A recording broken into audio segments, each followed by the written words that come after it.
எல்லோருக்கும் வணக்கம். எல்லோரும் நன்றாக இருப்பீர்கள்.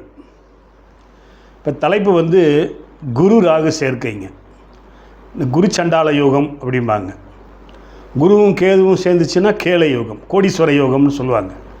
நம்ம இப்போ பேச போகிறது குரு ராகு சேர்ந்துருந்தால் என்ன பலன். சரி, இப்போ குரு மீன மனையில் ஆட்சி அடைவார், தனுசு மனையில் ஆட்சி மூல திரிவோணம் அடைவார், கடக மனையில் உச்சம் அடைவார். அப்போ இந்த 3 இடங்களில் ராகு சேர்ந்து இருந்தால் நல்ல பலனை கொடுப்பார். ராகு தசையிலையும் குரு தசையிலையும். இதில் பாருங்கள், ஒரு மேஜிக் கண்டினியூவாக வருங்க. ராகு தசைக்கு எடுத்து குரு தசை. அப்போ 18 வருஷம், ஒரு 16 வருஷம், 34 வருஷம் நல்லா இருக்க போகிறீங்க. அப்போ ஒருத்தருக்கு 26 வயசில் இது வந்தது அப்படின்னா ராகு தசை, 60 வயசு வரைக்கும் நல்லா இருப்பாங்கன்னு அர்த்தம்.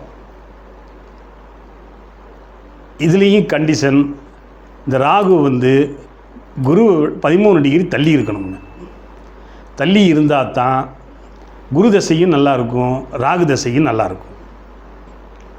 அப்படி இல்லை அப்படிங்கிற பட்சத்தில் 4 டிகிரி 5 டிகிரிக்குள்ளே இணைஞ்சிருக்கிறாருன்னா குரு தன்னுடைய தசையில் காரகத்துவத்தை கொடுக்காமல் போயிடுவார். குரு என்ன, பொருளாதாரம், குழந்தையை கொடுக்கக்கூடியவர். இப்போ குரு ஸ்ட்ராங்காக இருக்கணும்.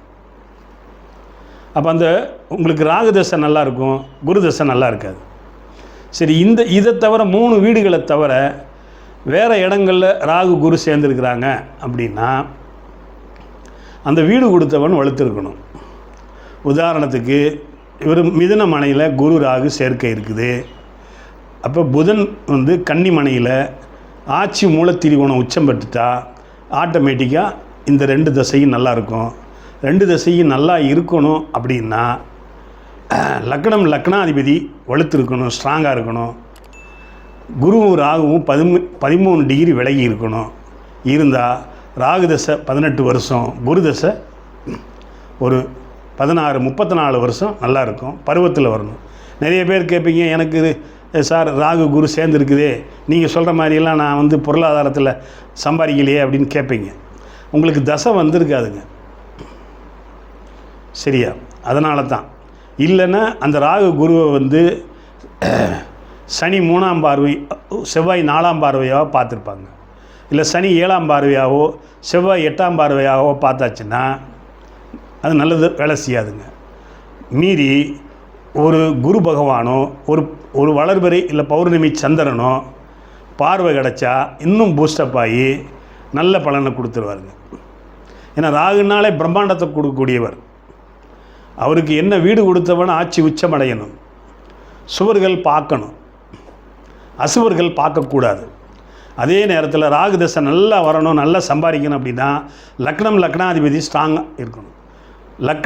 லக்னாதிபதியும் பாவத்துவமாக இருந்தால் ராகுக்கு வீடு கொடுத்தவன் ஆட்சி உச்சம் அடைஞ்சிருந்தாலும் பெரிய சிறப்பாக வேலை செய்யாதுங்க. அதனால் ராகுக்கு வீடு கொடுத்தவன் ஆட்சி உச்சம் அடையணும். லக்னாதிபதியும் ஸ்தான பலத்தோடு ஸ்ட்ராங்காக இருக்கணும். இப்போ உங்களுக்கு புரிஞ்சிருக்கும்னு நினைக்கிறேன்.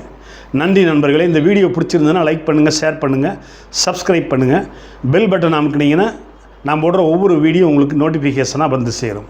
நமது நேயர்கள் ஆள் போல் தலைதலைத்து, அருகது போல் வேரூன்றி, மூங்கில் போல் கிளைகளைத்து, முதியாமல் வாழ்ந்திருக்க வாழ்கவென வாழ்த்தி அமைகிறேன். வணக்கம்.